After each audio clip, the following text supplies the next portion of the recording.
जो दुर्बल क्या भजन करेगा? दुर्बल क्या भजन करेगा? दुर्बल मैंने पहलवान नहीं है, जो पहलवानी करता है उसको सबल नहीं कहा जाता है। दुर्बल, सबल माने अटल विश्वास, वो है सबल।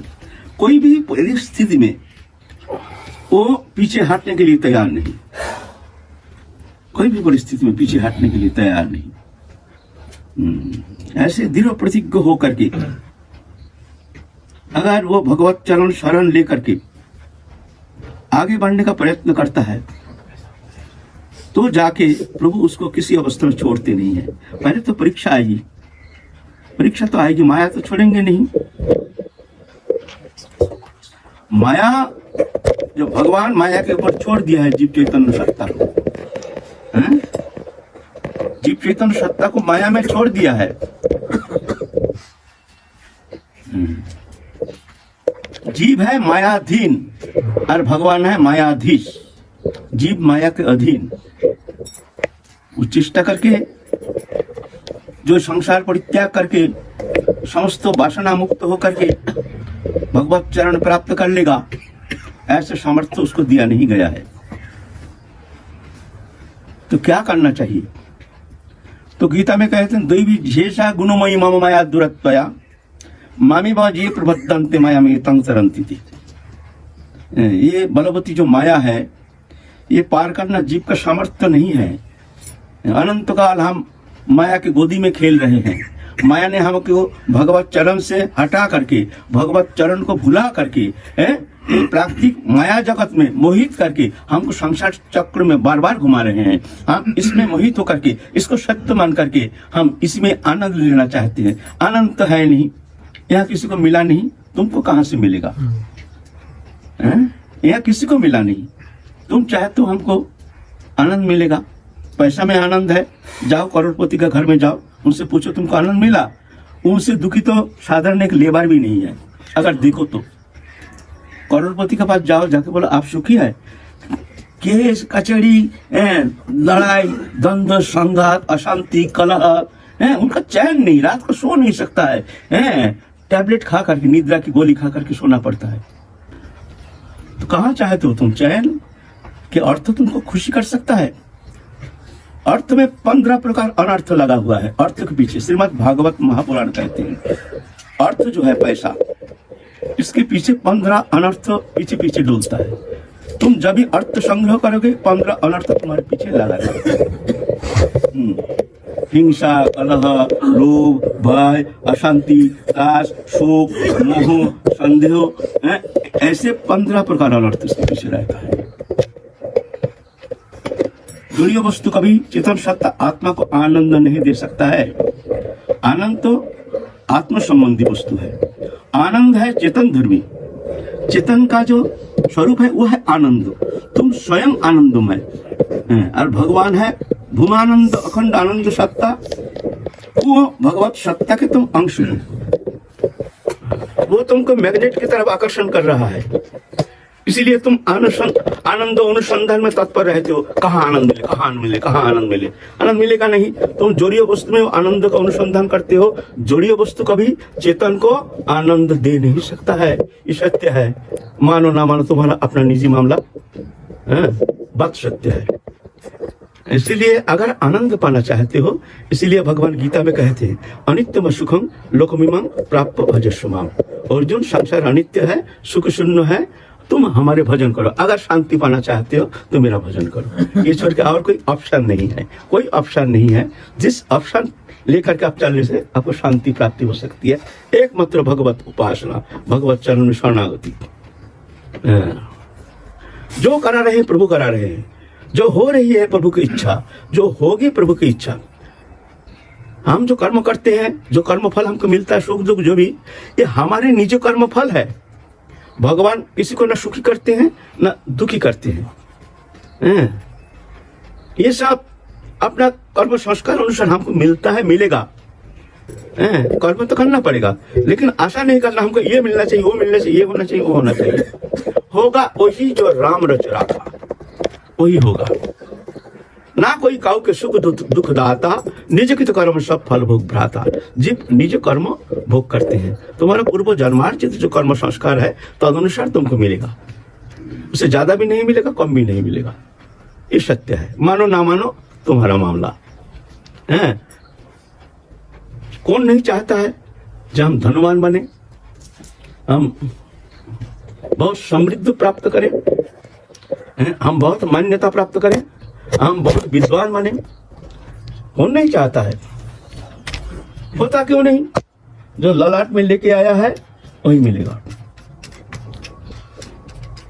एक मूर्ख और अरबपति और बड़े बड़े विद्वान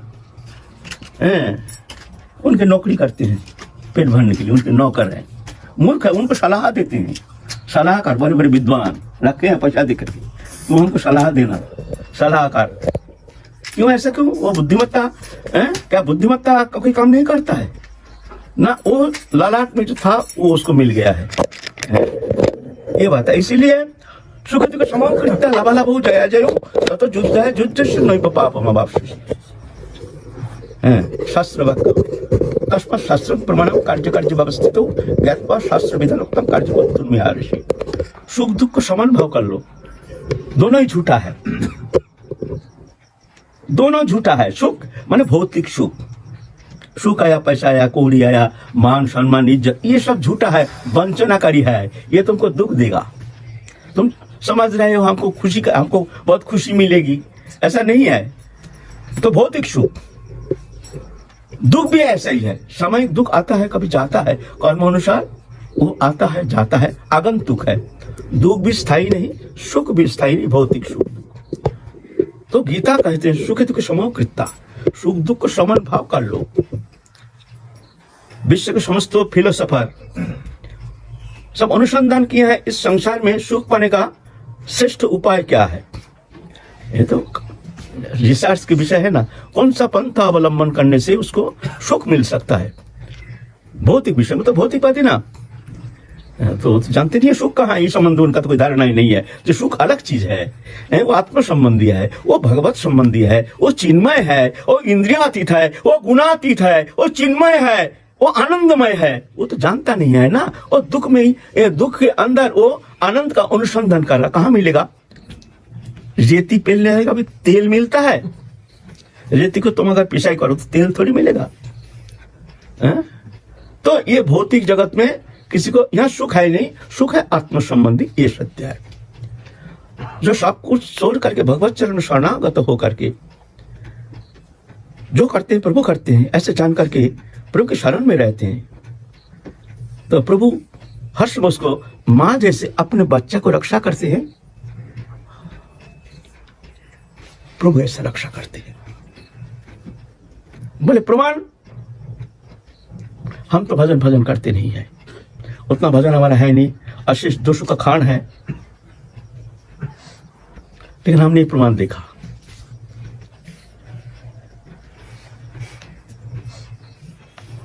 तो सुख तो प्रभु के चरण में है, आनंद तो वहां है, परम आनंदमय भूमानंदमय। जो हमारे ठाकुर जी हमारे राधा रानी है, उनके चरण कमल में ही वो आनंद है। बोले हमको मिलता क्यों नहीं? ना तुम ये जड़ीय वस्तु को पकड़ के रखे हो, ये जड़ीय वस्तु के अंदर को तुम आनंद को अनुसंधान कर रहे हो। जड़ीय वस्तु माने सिर्फ रुपया पैसा नहीं, जड़ और चेतन। जड़ किसको कहता है, चेतन किसको कहता है? जड़ कहता है आंख खोल के जो भी वस्तु पदार्थ देखते हैं, जो भी आंख खोल के, नाम रूपात्मक, जिसका नाम है रूप है वो है जड़, सीधा बात है। एक तो वस्तु है, रूप है, तो इसका नाम है। मोबाइल, तकिया, हारमोनियम, दीवाल, फोटो, आकाश, नाम रूपात्मक, ये जगत जो है ये है जड़। और चेतन है क्रिया के द्वारा, वो देखने में आता नहीं है। जैसे वृक्ष खेल रहा, फूल रहा, अचानक काल दिखते सूख गया तो हम जानते वृक्ष मर गया, वो क्रिया के द्वारा पहचान। कोई व्यक्ति का जब चल रहा फिर रहा तो जिंदा है, जब हार्ट बीट पल्स बीट बंद हो गया, डॉक्टर टेलीस्कोप ला करके देखते हैं कोई बीट नहीं, मर गया। तो यह है चेतन, वो आनंद है चेतन धर्मी, जड़ धर्मी नहीं है। जोड़ीय वस्तु चेतन आत्मा को कभी आनंद दे नहीं सकता है नहीं, होगा नहीं, होता नहीं, हो नहीं सकता, है ना। तो ठीक है, संसार में है तो करना पड़ेगा, रहना पड़ेगा, तो रहने में मना थोड़ी है। कौन मना कर रहा है? कौन कहता है कर्म नहीं करना? अम्बरीश महाराज चक्रवर्ती राजा थे। चक्रवर्ती राजा माने समस्त राजाओं का राजा, उनको कहते हैं चक्रवर्ती राजा। नहीं ना, उसको कहते हैं चक्रवर्ती राजा। तो समस्त राजाओं का राजा थे अम्बरीश महाराज। लेकिन किसी वस्तु, राज्य, समस्त परिवार, धन संपत्ति जो भी है, कोई वस्तु को अपना नहीं मानते थे। जानते हैं हम तो प्रभु के नौकर हैं, प्रभु हमारे द्वारा करा रहे हैं, कर्म तो उनका है, हमको कर रहे हैं, करना पड़ेगा, शरीर है, बस अनासक्ति बाई, है ना। तो समस्त फिलोसोफर अनुसंधान करके एक ही मत में आया, विश्व के बड़े बड़े फिलोसोफर, जो सुख की आशा ना रखना ही सुख पाने का श्रेष्ठ उपाय। सुख की आशा नहीं करना, तो हमको सुख मिलेगा, जो परिस्थिति है उसको स्वीकार कर लो, बस। दुख शोनद में न मना सुख से विगत स्प्रिया वितराग भय क्रोधा स्थित धीर मुनि रुच्यति। सुख दुख समकृता लाभालाभो जया जयो तथा युद्ध जुज्जस्य नैव पापम अवाप्स्यसि।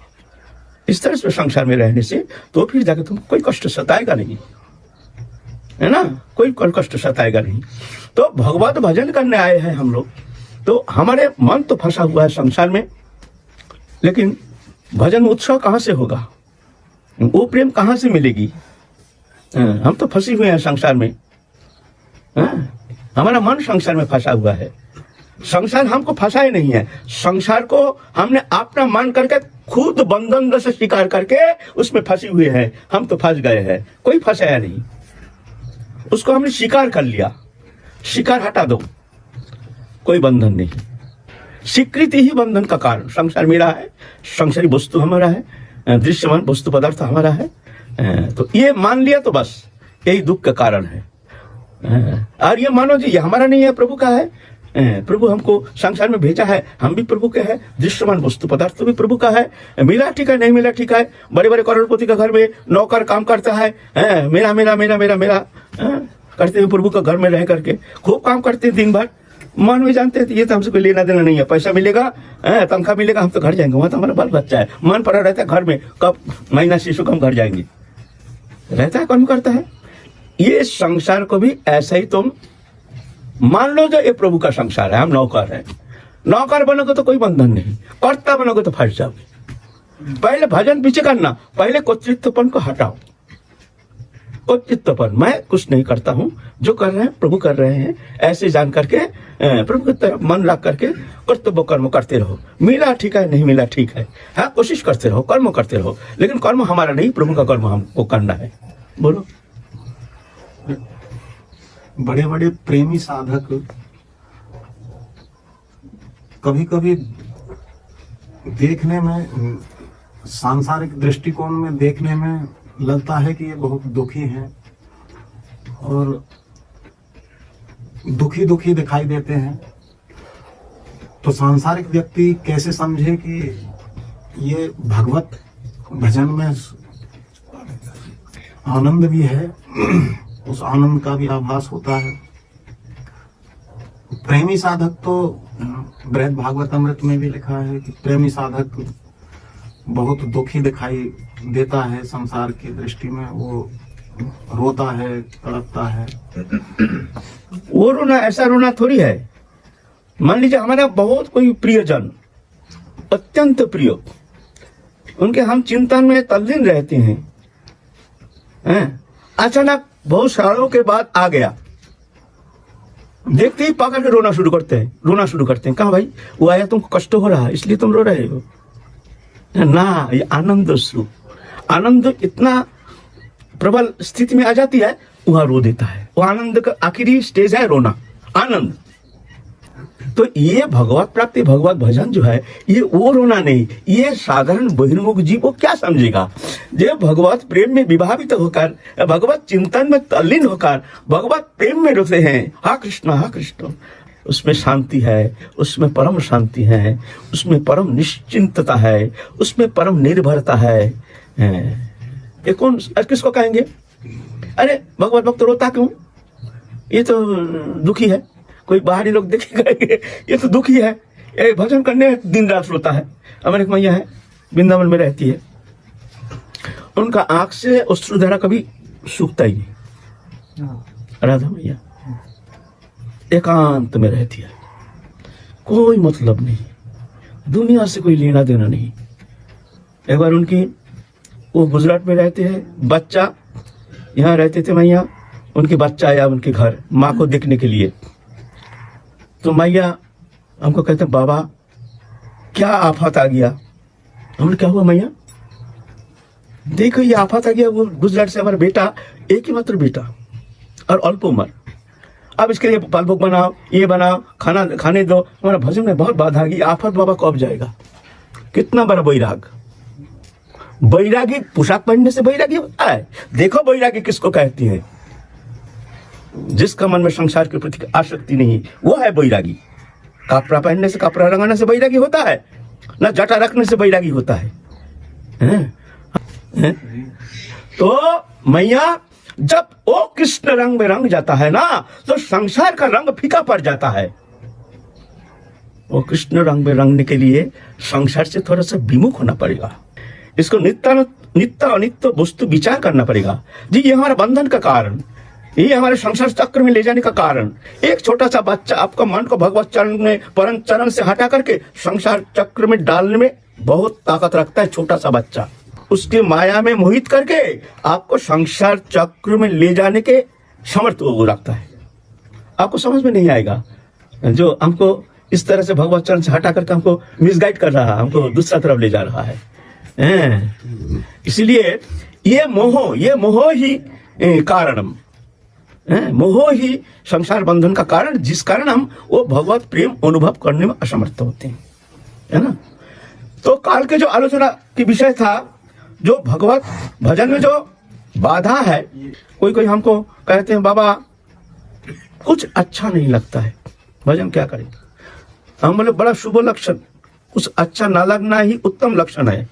यहाँ संसार में क्या कौन सा वस्तु रखा है जो अच्छा लगना चाहिए? अच्छा लगता नहीं अच्छा है, ये तो अच्छा वस्तु, अच्छा लगने का कोई वस्तु पदार्थ तो है ही नहीं। तो यह अच्छा नहीं लगेगा, तब जानना जो अब कृपा हो रही है, ऐसा भाव रख करके भजन करो। तो जीव रूप गोस्वामी पाद कहते हैं अत्यंतिक भजन चेष्टा, अति अंत, अत्यंत माने अति अंत, अत्यंतिक भजन चेष्टा। और वासना शून्य मन, ये निर्वासना माने मन में कोई वस्तु पदार्थ के प्रति आसक्ति नहीं होना चाहिए। भजन करते हैं लेकिन हमारे दृश्यमान वस्तु पदार्थ के प्रति आसक्ति है, लालसा है, तो वो भजन दुर्बल है, उसमें ज्यादा कुछ मिलने वाला है नहीं। भजन कम होता है लेकिन मन में ठाकुर जी के प्रति हमारे एक अत्यंत एक वेदना, उनकी प्राप्ति के लिए हमारे प्रति एक तीव्र लालसा है, लेकिन भजन हम उतना कर नहीं पाते हैं। मन में कोई चाहत नहीं, इच्छा नहीं, दृश्यमान कोई भी वस्तु पदार्थ तो हमको खुशी नहीं कर पाता है, हमको आनंद लगता ही नहीं। संसार में रहो लेकिन जानो जो नश्वर पदार्थ है, ये जाएगा, आज नहीं काल जाएगा, काल नहीं परसों जाएगा, या तुम छोड़ के जाओगे या तुमको छोड़ के जाएगा, छोड़ना ही पड़ेगा, तो क्या चिंता उसके लिए। तो इस तरह से जो भजन करते हैं तो उसके लिए भगवत प्राप्ति, वो प्रेम प्राप्ति सुलभ हो जाता है। तो विषय लालसा, भजन में जो विषय के प्रति आवेश, ये सबसे बड़ा खतरनाक है। हम खूब भजन करते हैं, सब कुछ करते हैं, शास्त्र अध्ययन करते हैं, सत्संग करते हैं, सब कुछ करते हैं, आसन करते हैं, लेकिन मन में हमारा विषय के प्रति आवेश, ऐसा होने से होता है, ऐसा रुपया पैसा, ऐसा आश्रम होने से होता, ऐसा कुछ होता। तो लालसा और भी भोग वासना नाना रकम कितना प्रकार का है। इसका अंदर मान पूजा प्रतिष्ठा, ये भी लालसा है, ये भी लालसा है। मान पूजा प्रतिष्ठा, हमको सम्मान मिले, हमको कुछ आदर मिले, हमको सब माने गिने चुने, इसके लिए हम बहुत कोशिश करते हैं, ये भी लालसा है। तो ये जो विषय आवेश, ये सबसे बड़ा बाधक है।